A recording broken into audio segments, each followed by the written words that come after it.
हे नाथ नारायण वासुदेवा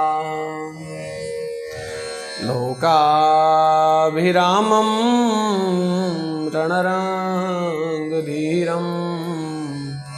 राजीवनेत्रं रघुवंशनाथं कारुण्यरूपं करुणाकरन्तं श्रीरामचन्द्रं शरणं प्रपद्ये। सियावर रामचंद्र की। रामकथाना सत्संगनी अंदर प्रथम भागनी अंदर शिव ने सतीनी कथा आपणे सांभळी अने ए विडियोनी अंदर कल्पनाथी पण वधारे आप सौए प्रेम आप्यो छे ए बदल मारी प्रसन्नता व्यक्त करूं छुं अने भगवान रामचंद्रजीना चरणोमां प्रार्थना करूं छुं कि आप सौनी मनोकामना आप सौना मनोरथ सिद्ध थाय। ए सतीजी જ્યારે પિતા દક્ષ રાજાને ઘરે ગયા છે અને યજ્ઞકુંડની અંદર પોતાના શરીર રૂપી આહુતિ જ્યારે આપે છે ત્યારે બે હાથ જોડીને પ્રાર્થના કરે છે કે હે પ્રભુ મને ભવો ભવ મને જન્મો જન્મ શિવ જેવા પતિની શિવની જ પ્રાપ્તિ થજો। આથી એ સતીજી છે તે બીજા જન્મની અંદર હિમાચલને ત્યાં મેનાને ત્યાં પુત્રી સ્વરૂપે પાર્વતી સ્વરૂપે પ્રકટ થાય છે। પાર્વતી સ્વરૂપે માં જગદંબાનો જન્મ થાય છે। હવે વિચાર તો કરો કે એ પર્વતોનો રાજા હિમાચલ કેટલો બધો પુણ્યશાળી હશે કે જેના ઘરે સાક્ષાત જગદંબા દીકરી બનીને રમતા હશે। કહેવાય કે ચારે બાજુની સમૃદ્ધિ આજે હિમાચલને ત્યાં આવી રહી છે। પુષ્પો ખીલી રહ્યા છે, વૃક્ષો ખીલી રહ્યા છે, ત્યાં કને ઝરણાઓ ચાલી રહ્યા છે, પક્ષીઓનો કલરવ સંભળાઈ રહ્યો છે અને કેટલાય જપસ્વીઓ અને બ્રહ્મચારીઓ ખેંચાઈ અને હિમાચલ તરફ આવી રહ્યા છે। અને સુકામ સમૃદ્ધિ ના આવે, જેમ શુષ્ક પડેલી જમીન પર વરસાદનું પાણી આવતા માં ધરતી લીલાછમ થઈ જાય છે, જેવી રીતે એક અત્તરની શીશી ખોલતા જ આખો ભુવન સુગંધિત થઈ જાય છે, એમાં જગદંબાના પ્રાકટ્યથી આજે હિમાચલને ત્યાં સમૃદ્ધિનો કોઈ પાર નથી। जब ते उमा शैल गृह जाई, जब ते उमा शैल गृह जाई, सकल सिद्धि संपत्ति तह छाई, सकल सिद्धि संपत्ति तह छाई। पार्वतीजीना दर्शन करवा माटे आजुबाजुना बधाय लोको आवे छे। सखीओनी संगाथे रमता रमता पार्वतीजी मोटा थाय छे अने हिमाचल अने मेनाने अत्यंत आनंद आपे छे।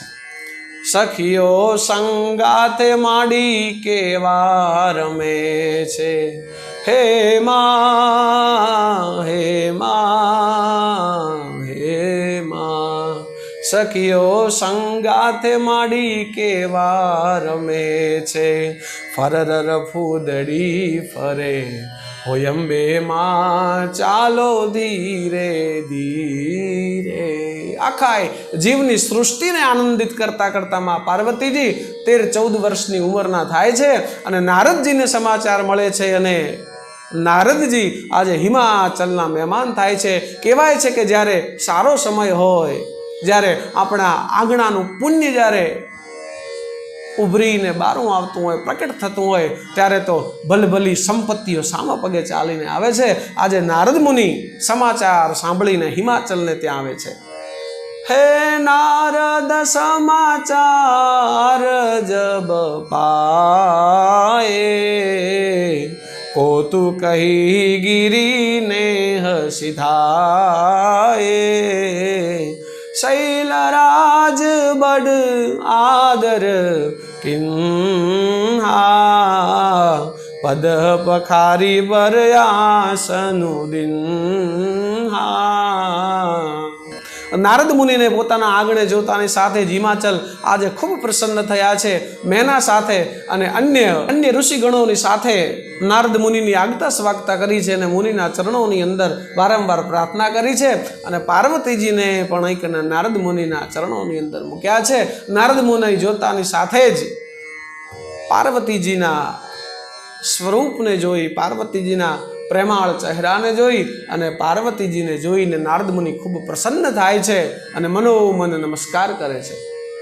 અરે મહારાજ, કયો તો ખરી, અમારી આ દીકરી છે એના ભવિષ્ય વિશે તો કહો, એમનું ભવિષ્ય કેવું હશે, કેવી રીતના વરની એમને પ્રાપ્તિ થશે? આ બધા પ્રશ્ન જ્યારે હિમાચલ અને મેના કરે છે ત્યારે નારદ મુનિ કહે છે, સુંદર સહજ સુશીલ શયાની, સુંદર સહજ સુશીલ શયાની, નામ ઉમા અંબિકા ભવાની, નામ ઉમા અંબિકા ભવાની.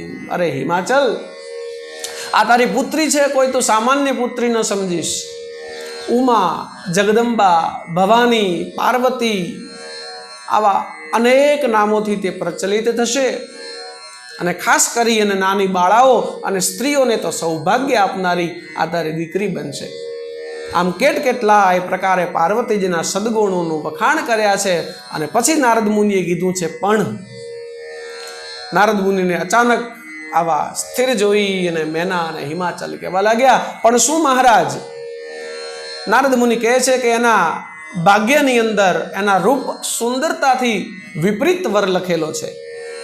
ગુણહીન, માનહીન, માતા પિતાહીન, ઉદાસીન, જોગી, જટાધારી, નિષ્કામી, સ્મશાનની અંદર રહેવાવાળો આવી પ્રકૃતિવાળા વરની પ્રાપ્તિ થશે. સાંભળતાની સાથે જ હિમાચલ અને મેના તો ખૂબ દુઃખી થયા. અરે રે, આ તો અમારા જન્મના કેવા પાપ કે આવી સુંદર દીકરી માટે આવો વર. નારદ મુનિ કેટલા એ પ્રકારે સમજાવે છે અને ઉપદેશ આપે છે કે હે હિમાચલ, હે મેના, મેં તમને જેવા ગુણો કીધા છે એવા અને એવા ગુણવાળા તો એક શિવજી પણ છે. જો તારી દીકરીને તું તપ કરવાનો, તપસ્યા કરવાનો ઉપદેશ આપ અને જો કઠોર તપસ્યા કરશે તો જેવા મેં ગુણ કીધા છે એવા અને એવા શિવજીની અંદર પણ છે. અને શિવજી તો સમર્થ ભગવાન છે અને સમર્થને ક્યારે કોઈ પણ પ્રકારનો દોષ લાગતો નથી. આમ તપ કરવા માટેની શિખામણ આપો, આવું નારદ મુનિએ કીધું છે. અને તુલસીદાસ મહારાજ પણ કહે છે કે જે સમર્થ છે અને કોઈ પણ પ્રકારનો દોષ લાગતો નથી. સમર્થ કહું નહીં દોષ ગુસાઈ, સમર્થ કહું નહીં દોષ ગુસાઈ, રવિ પાવક સુર સરીખી નાઈ. અગ્નિની અંદર તમે સારા કે ખરાબ પદાર્થો નાખો તો અગ્નિ અવડાતો નથી. ગંગાના જળથી તમે ભલે મદિરા બનાવી દો, મદિરા બનાવવામાં ભલે ગંગાનું જળ હોય છતાં પણ સાધુ સંતો એને પાન કરતા નથી. અને એ મદિરાને કદાચ ગંગામાં તમે પધરાવી દો તો ગંગા એ ભ્રષ્ટ થતી નથી. ઠીક એવી જ રીતે સમરથને દોષ લાગતો નથી. સમરથ આવા શિવજી તો સમરથ છે. કદાચ કઠોર તપસ્યાના કારણે શિવજી મળી જાય તો પાર્વતીજીનું જીવન સુધરી જાય. આમ વારંવાર નારદ મુનિ ઉપદેશ આપે છે અને અંતે હિમાચલ પાસેથી વિદાય માંગે છે. કારણ કે ભગવાન શિવ તો સમર્થ ભગવાન છે. શંભુ સહજ સમરથ ભગવાના, શંભુ સહજ સમરથ ભગવાના, એહી બિબાહુ સબ વિધિ કલ્યાણા. શિવજીની સાથે લગ્ન થાય તો બધું કલ્યાણ છે. આમ કહી અને નારદ મુનિ ત્યાંથી વિદાય માગે છે. બીજી બાજુ જોવા જઈએ તો મેના ખૂબ દુઃખી થયા છે. પાર્વતીજીને ખોળામાં બેસાડીને આંસુ સારી રહ્યા છે અને હિમાચલને કહેવા લાગે કે તમે સાંભળી લેજો, જો સારો અને યોગ્ય વર મળશે તો ઠીક, ભલે હું મારી દીકરીને આખી જિંદગી કુંવારી રાખીશ, પણ આવો જે વર કીધો છે નારદ મુનિએ, આવી ફૂલ જેવી સુંદર કન્યાના લગ્ન એની સાથે નહીં કરું. હિમાચલ સમજાવે છે કે અરે મેના, આ તો નારદ મુનિ છે, સમર્થ ગુરુ છે, એમના વચન ક્યારે મીઠા ન થાય. કદાચ પૂનમના ચંદ્રની અંદર અગ્નિ લાગી શકે, પરંતુ નારદ મુનિના વચન તો નિષ્ફળ જતા નથી. તમે ચિંતા ના કરો અને પાર્વતીજીને તપ માટે સમજાવો. મેના પાર્વતીજીને ખોળામાં બેસાડીને આંસુ સારે છે. પાર્વતીજી તો ખૂબ સમજ્યું છે અને નારદ મુનિના વચન સાંભળીને ખૂબ રાજી થયા છે કે મારે તો આટલું જ જોઈતું હતું. પાર્વતીજીએ કીધું કે હે માં, તમે ચિંતા ના કરો, મને સપનું આવ્યું હતું અને એમાં કોઈક બ્રહ્મચારીએ મને આવીને એવું કીધું છે કે તું સખત તપ કર અને તપનો તો મહિમા આખો અલગ છે, તને શિવજીની પ્રાપ્તિ થશે. હે માં, તમે મને રોકશો નહીં, મારી ચિંતા કરશો નહીં, મને તપસ્યા કરવા દો અને મને શિવજીની પ્રાપ્તિ કરવા દો, કારણ કે તપ જ બધું છે. તપના બળથી તો બ્રહ્માજી આખી સૃષ્ટિને રચે છે, તપના બળથી તો વિષ્ણુ આખા સંસારનું ભરણ પોષણ કરે છે અને તપના બળથી જ શિવજી આ સૃષ્ટિનો સંહાર કરે છે. તપથી, મહેનતથી, પરિશ્રમ વગર ક્યારેય કોઈને કશું કાંઈ મળતું નથી. આવી ઝીણી ઝીણી બાબતો આપણે રામચરિતમાનસમાંથી, રામાયણમાંથી શીખી શકીએ છીએ. અને આ બાજુ પાર્વતીજી માતા પિતાને સમજાવે છે. હે માતા પિતા બહુ વિધિ સમજાઈ, ચલી ઉમા તપ હિતર સાઈ. આમ કરીને માતા પિતાને સમજાવી એમના સંશયો દૂર કરી અને પાર્વતીજી વનમાં જઈને સખત અને કઠોર તપસ્યા કરવાનું ચાલુ કરે છે. અને આ બાજુ મેના અને હિમાચલ દુઃખી છે. વેદશિરા નામના ઋષિ મુનિ આવી અને એમની શંકાઓનું સમાધાન કરે છે. અને આ બાજુ પાર્વતીજી ઉગ્ર તપ કરવાનું ચાલુ કરે છે. 1000 વર્ષ સુધી મૂળ અને ફળ ખાઈ અને કઠોર તપસ્યા કરવા લાગ્યા છે. અમુક વર્ષો ફક્ત ને ફક્ત વાયુ લઈ અને જળ લઈ અને તપસ્યા કરે છે. અને સુકાયેલા બેલપત્ર પડતા તે ખાતા આમ કરીને 3000 વર્ષ સુધીનું તપ કર્યું છે. પછી તો પર્ણ ખાવાના પણ છોડી દીધા. ત્યારથી માં જગદંબા, માં પાર્વતીનું નામ અપર્ણા પડ્યું. અને આવી કઠોર તપ જોઈને આકાશમાંથી બ્રહ્મવાણી થઈ છે કે હે પાર્વતી, આ તારું તપ જોઈને હું તો પ્રસન્ન છું. તને અવશ્ય શિવજી પતિ તરીકે પ્રાપ્ત થશે. અરે આવું તપ તો કોઈ ધીર મુનિઓથી પણ થતું નથી. અશતપુકાહુન કિન્હ ભવાની, ભય અનેક ધીર મુનિ જ્ઞાની, અબૌરધર ઓ બ્રહ્મ બરબાની, સત્ય સદા સંતત સુચિ જાની, સત્ય સદા સંતત સુચિ જાની. બ્રહ્મવાણી થઈ છે કે હે પાર્વતી, ધીર મુનિઓ પણ આવી તપસ્યા કરી શક્યા નથી. હું આ તપથી પ્રસન્ન છું. જ્યારે તારા માતા પિતા બોલાવવા માટે આવે ત્યારે હઠ છોડીને તમે ઘરે ચાલ્યા જાજો અને સપ્તર્ષિઓ મળે તો સમજજો કે આ વાણી સાચી છે. આવી રીતે બ્રહ્માજીની બ્રહ્મવાણી સાંભળીને પાર્વતીજી અહીં કને પ્રસન્ન થયા છે. યાજ્ઞવલ્ક્ય મુનિ કથા સંભળાવતા ભરદ્વાજજીને કહી રહ્યા છે કે હે ભરદ્વાજજી, હવે બીજી બાજુ શિવજીની શું હાલત છે એ કથા તમને સંભળાવું છું. સતીજીના ગયા પછી શિવજી ક્યારેક ક્યારેક એકલા દુઃખી થયા કરે છે. આશ્રમોની અંદર ફર્યા કરે છે, ભગવાનની કથા સાંભળ્યા કરે છે, ભગવાનનો મહિમા સાંભળ્યા કરે છે, સમાધિમાં જાય છે, પાછા આવે છે, સ્મરણ કરે છે, વિચરણ કરે છે, ભગવાનની કથાઓ સાંભળે છે. આમ કરતા કરતા શિવજીના દિવસો પસાર થાય છે. જબ તે સતી જાઈ તનુ ત્યાગા, તબ તે શિવ મન ભયહુ વિરાગા. જપહિ સદા રઘો નાયક નામા, જપહિ સદા રઘો નાયક નામા, જત સુનહી રામ ગુણ ગાના. જ્યાંથી રામ ગુણ સાંભળવા મળે ત્યાંથી સાંભળ્યા કરે છે. એક દિવસ શિવજી બેઠા હોય છે ત્યાં કને સાક્ષાત ભગવાન રામચંદ્રજી ત્યાં કને આવે છે. પોતાના ઈષ્ટદેવને જોતાની સાથે જ શિવજીના આંખોની અંદર તો અશ્રુ જળ આવી જાય છે. કેટલાય પ્રકારે રામની સ્તુતિ કરે છે અને રામ પણ કેટલાય પ્રકારે ભગવાન ભોળાનાથની સ્તુતિ કરે છે. અરે ભોળાનાથ, અખંડ તમારી ભક્તિને ધન્ય છે, ધન્ય છે, ધન્ય છે. બધી કથા સંભળાવે છે અને કહે છે કે પાર્વતીજીનો જન્મ આવી રીતે થયો છે અને આપ એમની સાથે વિવાહ કરજો, એમની સાથે આપ લગ્ન કરજો. શિવજી ના પાડે છે કે મેં સતીનો તો તિરસ્કાર કર્યો હતો, હવે કેવી રીતે કરી શકું. ભગવાન એમને સમજાવે છે કે હવે તો એમનો બીજો અવતાર છે અને આ મારી આજ્ઞા છે. ભગવાન રામચંદ્રજીને ગમે એમ તો ભગવાન ભોળોનાથ ઈષ્ટદેવ માનતા હતા અને ઈષ્ટદેવની આજ્ઞાનું ઉલ્લંઘન હું નહીં કરું. અને શિવજી પણ અહીં કને રામચંદ્રજીના કહેવા પ્રમાણે સંમત થયા છે. એનું કારણ છે કંઈક, અને તુલસીદાસ મહારાજ કહે છે કે માતા પિતા અને ગુરુ જે આપણા માટે કહેતા હોય એમાં ક્યારેય કોઈ ખરાબ વસ્તુ કે કોઈ ખોટી વસ્તુ ના હોય. એટલે માતા પિતા અને ગુરુની જે વાણી છે એને હંમેશા માટે સત્ય માનવી જોઈએ. માત પિતા ગુરુ પ્રભુ કે બાની, માત પિતા ગુરુ પ્રભુ કે બાની, નહીં વિચાર કરિય શુભ જાની. तुम सब भांति परम हितकारी, तुम सब भांति परम हितकारी, आज्ञा सिर पर नाथ तुम्हारी. हे नाथ, તમારી આજ્ઞા તો સિર પર છે. શિવજી અહીં કને પ્રસન્ન થયા. રામચંદ્રજી અંતર ધ્યાન થયા છે. શિવે સપ્તર્ષિઓને બોલાવ્યા કે જાઓ આવી રીતે પાર્વતીજી તપસ્યા કરે છે, જઈને એમની પરીક્ષા કરી આવો. ત્યારે સપ્તર્ષિઓ પાર્વતીજી પાસે આવે છે અને પાર્વતીજીને કહેવા લાગે છે કે ધન્ય છે તમારી તપસ્યાને, પણ આ તપસ્યા તમે શિવજીને મેળવવા માટે શું કરવા કરી? એ તો ભોળો છે, એ તો ભગત છે, એ તો આખો દિવસ ભસ્મ લગાડીને નિરંતર નિષ્કામી તપસ્યા કરનારા છે, સ્મશાનની અંદર રહેવાવાળા છે. અરે પાર્વતીજી, તમને તો નારદ મુનિએ સાવ ખોટી શિખામણ આપી છે. વિચાર તો કરો કે નારદ મુનિના કહેવાથી કોઈનું ઘર વસે ખરું?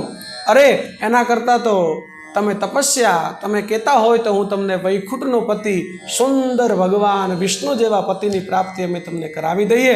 આવી રીતે પરીક્ષા કરતા સપ્તર્ષિઓ પાર્વતીજીને કહી રહ્યા છે, દૂષણ રહિત સકલ ગુણ રાશિ, દૂષણ રહિત સકલ ગુણ રાશિ, શ્રીપતિપુર વૈકુંઠ નિવાસી.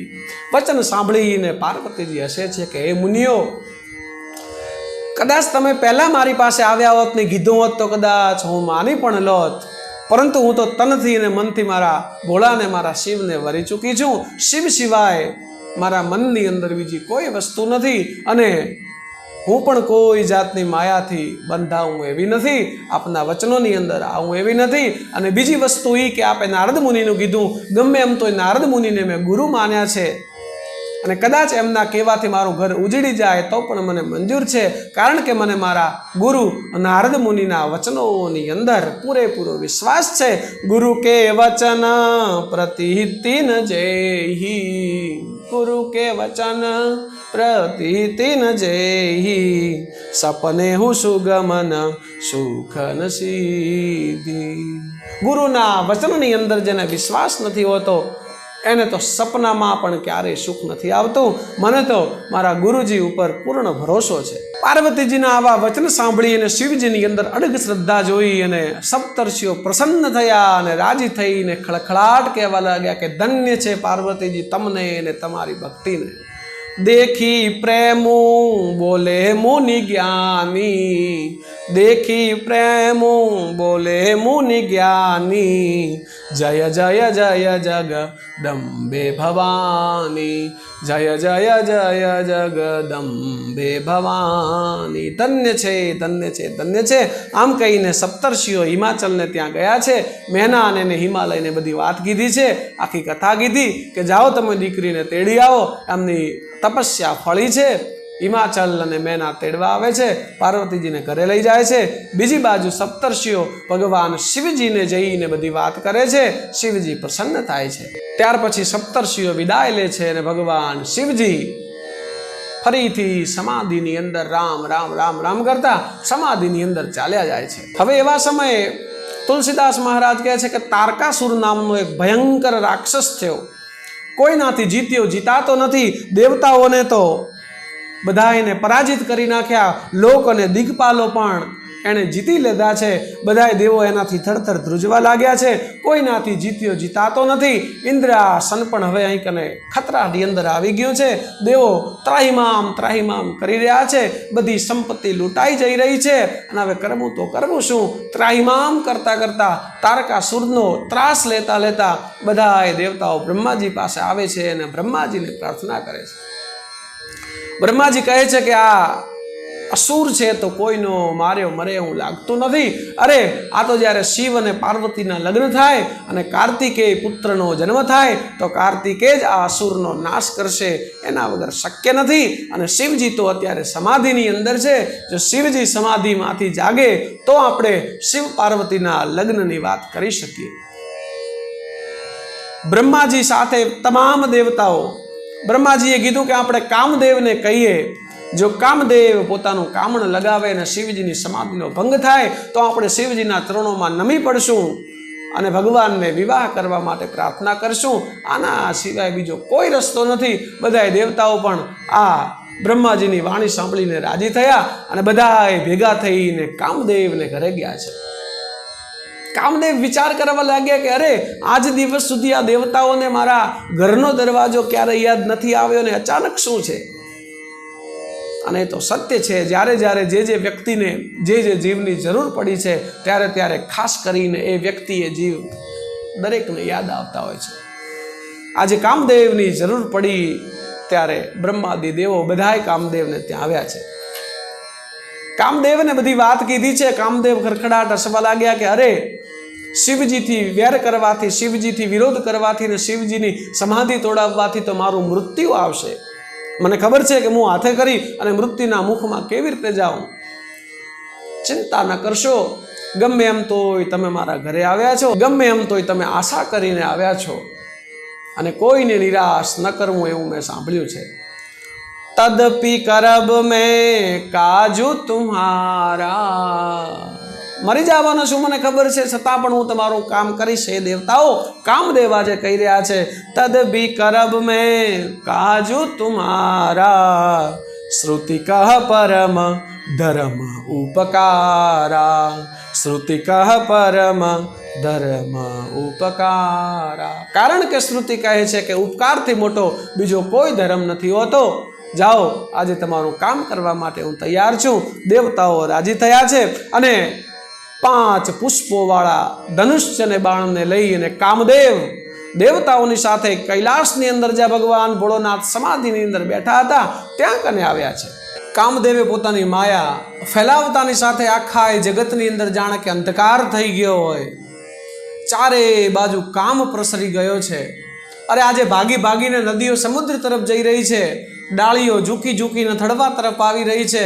આજે સામાન્ય મનુષ્યોની તો શું વાત કરીએ, જે પોતાને બ્રહ્મચર્ય વ્રતનું પાલન કરનારા તેજસ્વી ઋષિઓ કહેતા હતા, એમનું પણ આજે સત છૂટવા લાગ્યું છે અને ચારેય બાજુ પૃથ્વીની અંદર હાહાકાર મચી ગયો છે. જ્યારે કામદેવે પોતાનું કામણ ફેલાવ્યું છે ત્યારે આ જગતની અંદર કોણ બચી શકે કે ફક્ત અને ફક્ત જેના ઉપર ભગવાન રામચંદ્રજીની કૃપા હોય. વિચાર તો કરો કે જે ઋષિઓ, જે તપસ્વીઓ આખાએ પૃથ્વીને, આખાએ સંસારને બ્રહ્મ સ્વરૂપ માનતા હતા, તે કામદેવના કામણના લીધે સ્ત્રીમય આખા જગતને માનવા લાગ્યા છે. બ્રહ્મચર્ય, નિયમ, સંયમ, જ્ઞાન, ધર્મ, વિજ્ઞાન, સદાચાર, જપ, યોગ, વૈરાગ્ય આ બધું ભાગવા લાગ્યું છે અને કામદેવની પૂરેપૂરી જે કહેવાય કે જે કળા છે તે કળા આખા જગતની અંદર પ્રસરી રહી છે. બધાય જાતના વિવેક ભાગી ગયા છે અને બધી વેદની નીતિઓ તૂટી ગઈ છે, બ્રહ્મચર્ય તૂટી ગયું છે. સ્ત્રીઓ પુરુષો પાછળ, પુરુષો તે સ્ત્રીઓની પાછળ ભાગવા લાગ્યા છે અને કામ આસક્તિની અંદર આવીને આખો જગત આજે જાણે કે નિરાધાર બનતું હોય એવી પ્રતીતિ થઈ રહી છે. ભાગે હું બેબેકુ સહાય સહિત સુભટ સંજુગ મહી મુરે, સદગ્રંથ પર્વત કંદર નહીં महु जाहिते ही अवसर दूरे। हो निहार का कर तार को रखवार जग खर भरु परा। दुई माथ के ही रतिनाथ जे कहु को पिकर धनु सरुदरा। दुई माथ के ही रतिनाथ जे कहु को पकर धनु सरदरा। અને આખો જગત આજે પીડાવવા લાગ્યું, છતાં પણ શિવજીની સમાધિનો કોઈ ભંગ થતો નથી, કારણ કે ભગવાન ભોળો તો નિષ્કામી છે, એમના ઉપર ક્યારેય કોઈ પ્રકારનું કલંક લાગ્યું નથી. આવા શિવજીને સમાધિમાંથી ભંગ કેવી રીતે થઈ શકાય? અને કામદેવ આટલું વલણ પાથર્યા છતાં પણ શિવજીને સમાધિ તૃપ્તિ નથી. અને ત્યારે કામદેવે ઋતુઓની રાણી એવી વસંત લાવીને મૂકી દીધી છે. ચારેય બાજુથી સુગંધિત પવન વાવવા લાગ્યો છે. નવા નવા પુષ્પો ખીલવા લાગ્યા છે, ફળ ખીલવા લાગ્યા છે, અને કામ સ્વરૂપ એવો પવન વાઈ રહ્યો છે કે ભલા વ્યક્તિઓ પણ એની અંદર આવી જાય, છતાં પણ શિવજીની સમાધિ તૂટતી નથી. આ બધું જોઈ અને કામદેવ ખૂબ ક્રોધાયમાન થયો છે અને પોતાના 5 બાણોનું સંધાન કરી કાન સુધી ખેંચી અને શિવજીની છાતીની અંદર સડસડાટ કરતા બાણ છોડ્યા છે. અને જેવા બાણ લાગતાની સાથે જ આજે ભગવાન ભોળોનાથ સમાધિમાંથી ઉઠ્યા છે. જોયું તો આંબાની ડાળની અંદર કામદેવ સંતાયેલા છે. પોતાના ક્રોધથી લાલ થઈ ત્રીજું નેત્ર ખુલી જાય છે અને ત્રીજું નેત્ર ખુલતાની સાથે જ કામ ત્યાં ને ત્યાં બળીને ભસ્મીભૂત થઈ જાય છે. આજે દેવોનું કામ કરવા માટે, પૃથ્વી ઉપર રાક્ષસના ભયનું હરણ કરવા માટે દેવોને કામ આવી જાય છે.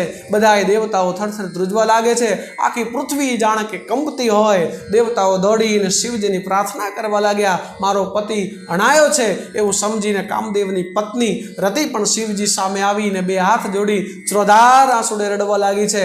અને ગમે એમ તો શિવ દયાળુ છે. શિવજી ભગવાન અહીં કને શાંત થયા છે અને રતિને આશીર્વાદ આપ્યા કે તું ચિંતા મત કર, તારો પતિ ભલે આજે અંગોથી નષ્ટ પામ્યો છે પણ દરેક મનુષ્યના મનની અંદર વાસ કરશે. અને જ્યારે ભગવાન વિષ્ણુનો અવતાર કૃષ્ણ તરીકે થશે ત્યારે એના પુત્ર પ્રદ્યુમન તરીકે તારા પતિને નવું શરીર પ્રાપ્તિ થશે. આવી રીતે ભગવાન શિવજી આજે કામને બાળીને ભસ્મીભૂત કર્યો છે. અને બધાએ દેવતાઓ ભગવાન શિવના ચરણોની અંદર આવીને વારંવાર ભગવાન ભોળાનાથને રીઝવવા માટે પ્રાર્થના કરવા લાગ્યા છે, સ્તુતિ કરવા લાગ્યા છે. છાડે બીસમ બીશીખ ઉર લાગે, ચાડે બીસમ બીશીખ ઉર લાગે, છૂટી સમાધિ શંભુ તબ જાગે, છૂટી સમાધિ શંભુ તબ જાગે. દેવતાઓએ પોતાની વાત ચાલુ કરી કે ભગવાન, ઘણો બધો સમય થઈ ગયો છે આ લોકની અંદર કે હમણે કોઈના લગ્ન જોયા નથી, તો અમારી એવી ઈચ્છા થાય કે હે ભોળાનાથ, હે બાપ, આપના લગ્ન થાય. ભગવાન ભોળાનાથ તો અંતર્યામી છે, બધી વાતને સમજનારા છે. આમ તો દેવતાઓ છે ને આવે, પણ આજે તારકાસુર રાક્ષસનો ભય વધી જવાથી ભગવાન ભોળાનાથ તો દરેક વસ્તુને જાણનારા છે. ભગવાન સ્મિત આપે છે અને કહે છે કે દેવતાઓ, આપ લગ્ન કરવા માટે હું તત્પર છું, તૈયાર છું. અને ભગવાન શિવજીની સંમતિ મળવાતાની સાથે જ બધાએ દેવતાઓ પ્રસન્ન થયા છે. આકાશ માર્ગે પુષ્પની વૃષ્ટિ થઈ રહી છે. ઢોલ, નગારા, દુદંભી, શરણાઈઓ આદિ વાગી રહી છે. સપ્તર્ષિઓને બોલાવ્યા છે કે જાઓ આપ હિમાચલને જઈ અને ત્યાં જઈને ખબર આપી આવો. સપ્તર્ષિઓ હિમાચલને ત્યાં આવીને બધી કથા કહે છે, બધી વસ્તુઓને સમજાવે છે. હિમાચલે ઘણો બધો આદર કરી અને મોટા બ્રહ્મચારીઓને, બ્રાહ્મણોને, ઋષિઓ આદિને બોલાવ્યા છે. ભગવાન શિવ અને પાર્વતીના લગ્ન માટે કરી અને સુંદર મજાનો દિવસ નક્કી કર્યો છે. મુહૂર્ત નીકાળી, કંકોત્રી લખી અને સપ્તર્ષિઓને આપી છે કે જાઓ આ બ્રહ્મલોકની અંદર, શિવલોકની અંદર આપી દેજો. ભગવાન શિવ અને પાર્વતીના લગ્નની કથા તો આપણને સૌભાગ્યની પ્રાપ્તિ કરાવનારી છે. અને આજે અહીં કને શ્રેષ્ઠ મુહૂર્ત નીકાળી અને કંકોત્રી લખીને સપ્તર્ષિના હાથની અંદર આપી છે.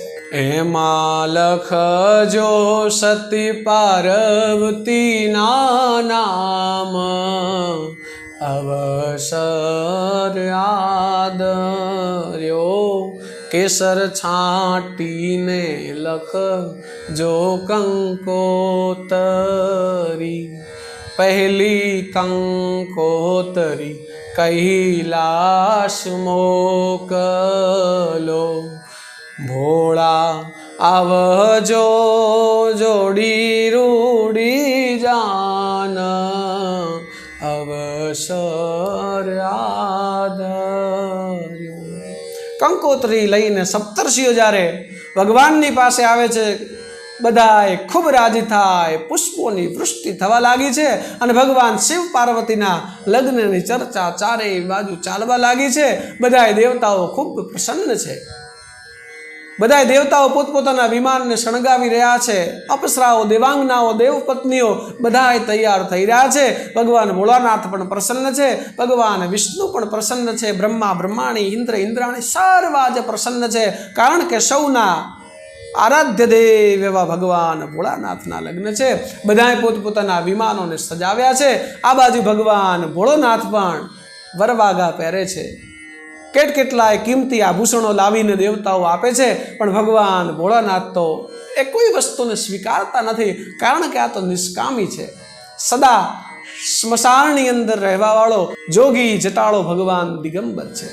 અરે ભગવાન ભોળાનાથે પોતાના ગણોને કીધું કે તૈયાર કરો મને, અને પોતાના ગણો ભગવાન શિવજીને તૈયાર કરવા લાગ્યા છે. જટાનો મુકટ બનાવ્યો છે, સાપોનો હાર બનાવ્યો છે, વીંછીઓના કુંડળ બનાવ્યા છે, શરીરે વિભૂતિ ચોપડી છે, ભસ્મ લગાવી છે, વસ્ત્રની અંદર વાઘાંબર લપેટ્યું છે, મસ્તક પર ચંદ્ર શોભી રહ્યા છે, મસ્તક પર ગંગાજી શોભી રહ્યા છે, હાથની અંદર ડમરું અને ત્રિશૂળ છે, અને નંદીની અસવારી છે. ભગવાન ભોળોનાથ શોભી રહ્યા છે. પોતાના ગણોને પણ બોલાવ્યા છે. કારણ કે ભગવાન ભોળોનાથ તો સદાય શિવ છે. જે કોઈની નજીક ના જાય ને જેની નજીક કોઈ ના આવે એની નજીક ને એની સમીપ તો ભગવાન ભોળોનાથ રહેવાવાળો છે. ભગવાન ભોળાનાથે પોતાના ગણોને કીધું કે જાઓ આપણા મહેમાનોને બોલાવી લો. અને ત્યારે ગણોએ આજે ભૂત, પ્રેત, પિશાચ, ડાકીની, સાકીની, કરાલ બધાને આમંત્રણ આપ્યું છે. ભગવાન ભોળાનાથે ડમડમાટ ડમરું વગાડ્યું છે, અને દેશે દિશાઓમાંથી ભૂતડા ભગવાન ભોળાનાથની જાનની અંદર જવા માટે તત્પર અને તૈયાર બન્યા છે. આ કથાનું વર્ણન 2-3 દિવસ સુધી ચાલે છે જ્યારે અધિક માસમાં કથા હોય ત્યારે. પણ અહીં તો સંક્ષિપ્તની અંદર આપણે કહીએ તો કોઈ ભૂતડાને 4 પગ છે, કોઈને 8 પગ છે, કોઈને ગરદન છેટ આકાશ સુધી છે, કોઈને ગરોળીના મોઢા છે, કોઈને ભૂંડના મોઢા છે, કોઈને 10 મસ્તક છે, કોઈને 20 આંખો છે, અને ચારેય બાજુ તે ચિત્કારીઓ કરી રહ્યા છે, લોહીની રેલમ છેલ કરી રહ્યા છે, હાથની અંદર ખપ્પર છે, આખા આકાશમાં ભસ્મ ઉડી રહી છે. અને બધા દેવતાઓ ભગવાન વિષ્ણુ તો હસવા લાગ્યા છે કે અરે આ શું છે, આવી જાન જો આગળ જશે તો આપણને પણ ઉતારો નહીં મળે. ભગવાન મનોમન હસી રહ્યા છે, અને ભગવાન શિવજી પણ પ્રસન્ન છે. અને તુલસીદાસ મહારાજ સુંદર મજાનું વર્ણન કરે. તન કી ન કો અતિ પિન પાવન કો અપાવન ગતિ ધરે ભૂષણ કરાલ કપાલ કર સબ સદ્ય સોનિત તન ભરે ખર સ્વાન સુવર સુકાલ મુખ ગન બેસય ગણિત કો ગને બહુજીન સપ્રેત પિશાચ જોગી જમાત બરકત નહીં બને. અને ભગવાન શિવજીના પાસે તો શું ન હોય. આપણે ક્યારે ભૂત પ્રેતને ક્યારે આમંત્રણ આપ્યું ખરું કે તમે પણ આવો? ના હોય તો પણ આપણે તો હનુમાન ચાલીસા બોલીને દૂર ભગાવવાનો પ્રયત્ન કરીશું. આ તો ભગવાન ભોળોનાથ છે. બહુજીન સપ્રેત પિશાચ જોગી જમાત બરનન નહીં બને ખર સ્વાન સુવર શ્રુકાલ મુખ ગન બેસ અગણિત કો ગને. બધાય રસ્તાની અંદર આનંદ મંગલ કરતા કરતા ભગવાન શિવજીની જાન જઈ રહી છે. ભગવાન વિષ્ણુ અને દેવતાઓનો વૃંદ આગળ છે. હિમાચલે પણ લગ્ન માટે અલગ અલગ જીતની તૈયારી કરી રહી છે. આજે હિમાચલ આખોય તે વિસ્તાર, આખોય તે પર્વત, આખોય તે પ્રદેશ એવો રીતનો શોભી રહ્યો છે. અને સાક્ષાત જગજનની ભવાનીના જ્યારે લગ્ન થતા હોય ત્યારે એ સુંદરતાનું તો આપણે શું વર્ણન કરી શકીએ. જાન નજીક આવતાની સાથે જ બધાએ સામૈયું કરવા માટે, પૂંખવા માટે આવ્યા છે. દેવતાઓને આગળ જોઈને બધા રાજી થયા. અરે જાનૈયા આવા છે તો વરરાજા કેવા હશે. ભગવાન વિષ્ણુ કહે તો પાછળ આવે છે, આવે એટલે જોજો. સામૈયા આદિ કર્યા છે, બધાને ઉતારો આપ્યો છે. અને બીજી બાજુ જ્યારે ભગવાન ભોળાનાથ નંદી પર બેઠા છે ને આજુબાજુ ભૂતડાઓ રમી રહ્યા છે, આવું જોતાની સાથે જ વિકરાળ રૂપ જોતાની સાથે બધા ડરી ગયા છે. હાથની અંદરથી સામૈયા પડી ગયા છે. બાળકો ભાગો ભાગો દોડો દોડો કરીને દોડી રહ્યા છે. જે ઘરડા લોકો હતા, સમજુ લોકો હતા, તે બધાએ શિવજીના મહિમાને જાણતા હતા. તે ત્યાં કને ઊભા રહી અને સામૈયા આદિ કરે છે અને ભગવાન ભોળાનાથને અને સર્વજાનને ઉતારો આપે છે. બીજી બાજુ ડરેલા બાળકો જે ભાગ્યા હતા એ આખા એ નગરની અંદર વાત ફેલાવવા લાગે છે. હિમાચલને અને મેનાના કાને પણ આડી વાત પડે છે. મેના એકાએક દુઃખી થાય છે, અરે મારી પુત્રી માટે આવો વર. આખા નગરની અંદર વાત ફેલાવવા લાગી છે. બધાએ બાળકોએ દોડીને ગયા હતા. એમણે બધાએ કીધું છે કે જાનની અંદર તો આવું છે. તન છાર બ્યાલ કપાલ ભૂષણ નગન જટિલ ભયંકરા સંગભૂત પ્રેત પિશાચ જોગિની બિકટ મુખ રજની ચરા જો જી હસરહી બરાત દેખત પુણ્ય બળતે કરે સહી દેખહી સો ઉમા બિબાહુ ગર ગર બાત અસિલ રે કંચલી. હિમાચલજી સપ્તર્ષિઓ અને નારદ મુનિ સાથે આવે છે. મેનાની શંકાઓનું સમાધાન કરે છે. અરે આ તો એ જ જગતપતિ શિવ છે કે જેની આરાધના આપણે સૌ કરતા હોઈએ છીએ અને જેના માટે પાર્વતીએ આવું તપ કર્યું છે. મેનાજી ત્યાં કને તત્પર થાય છે. ભગવાન શિવજીનું સામૈયું આદિ કરે છે. બધા લોકોની શંકાઓનું સમાધાન થાય છે અને ત્યાર પછી મુહૂર્ત આવતાની સાથે જ ભગવાન ભોળાનાથ અને શિવજી અને પાર્વતીના લગ્નનો તૈયાર થઈ છે. ભગવાનના લગ્નનું વર્ણન તો કદાચ 100 કરોડ શેષનાગના મુખ હોય તો પણ ન થઈ શકે. તો આપણે તો શું કરી શકીએ.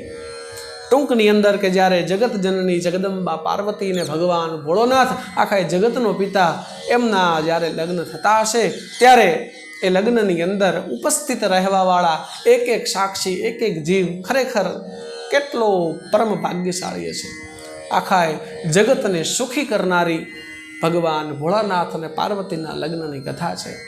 પહેલા પહેલા મંગળિયા વરતાય રે પહેલે મંગળ શાના તે દાન દેવાય રે પરણે પરણે ભગવાન ભોળો નાથ રે પરણે પરણે માતા પાર્વતી માત રે પહેલે પહેલે ઓ બીજે બીજે ત્રીજે ચોથે મંગળીએ દાન દેવાય રે એ પ્રભુ શિવ શક્તિના લગ્ન રે થાય રે. વિધિવંત ભગવાન શિવજીના અને પાર્વતીજીના આઈકને લગ્ન થયા છે. તમામ પ્રકારના દાન આદિ દેવરાણા છે અને અંતે જ્યારે વિદાયનો સમય આવે ત્યારે પાર્વતીજીને ખોળામાં બેસાડી અને મેનાજી ખૂબ સારી શિખામણ આપે છે. અને હંમેશના માટે સાસરિયાની અંદર દીકરીને જો પ્રસન્ન રાખવી હોય સુખી કરવી હોય તો એ સાસરિયાની ગુપ્ત વાતોને જાણવાનો પ્રયત્ન ક્યારે પણ મા કે પિતાએ કરવો ન જોઈએ. ખૂબ સારી શિખામણ આપવી જોઈએ. એવી સારી શિખામણ આજે જગતજનની પાર્વતીના માતા મેના આપી રહ્યા છે. અંતે શિવજીના ચરણોમાં અનંત કોટી વંદન કરે છે. આજે આખો હિમ પ્રદેશ છે. આંખોની અંદર આંસુ આવી ગયા છે કે જે દીકરીને જે ઉમાને જે પાર્વતીને મોટી થતા અમે જોઈ છે, જે પાર્વતીજીની નાની નાની પગલીઓ પાપા પગલીઓ કરતી હતી અને આખા હિમાચલ પર રમતી ઉછળતી ને કૂદતી હતી, એ આજે પાપા પગલીઓ મોટી થઈ અને ચોરીની ચોકટ સુધી પહોંચી ગઈ. આવો સખીઓનો પ્રેમ, આવું વાત્સલ્ય, આવું માતૃત્વ હવે વિદાય થવા જઈ રહ્યું છે અને વિદાયનો પ્રસંગ પણ બહુ કરુણ હોય છે. અહીં કને ઘણું બધું શક્ય નથી હોતું કથા કરવી, એટલા માટે ટૂંકની અંદર ત્યાં કને શિવ અને પાર્વતીજીની વિદાય થાય છે. બધાએ દેવો મીઠા વચનો કહી હિમાચલના અને મેનાના મનને સંતોષ આપી બધાએ દેવતાઓ ભગવાન શિવજીની જાન લઈને કૈલાસમાં આવે છે.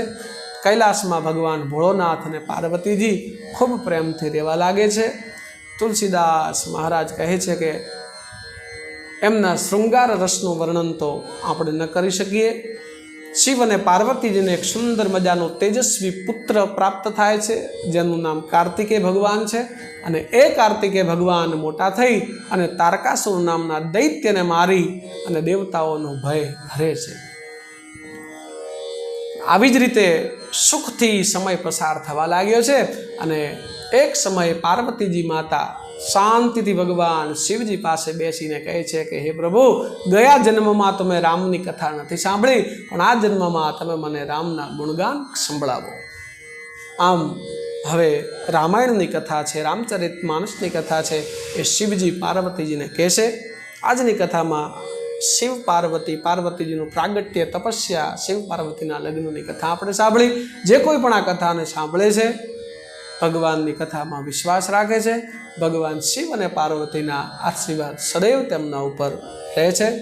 હવે આવનારા ભાગમાં ભગવાન રામચંદ્રજીના જન્મ પાછળનું કારણ શું, ભગવાનનો જન્મ આદિની કથા સાંભળશું. 2 મિનિટ હરિકીર્તન, 2 મિનિટ ભગવાનનું સ્મરણ કરીએ. શ્રી રામ જય જય જય રામ, શ્રી રામ જય જય રામ, શ્રી રામ જય જય રામ, શ્રી રામ જય જય રામ, શ્રી રામ જય જય રામ, શ્રી રામ જય જય રામ, શ્રી રામ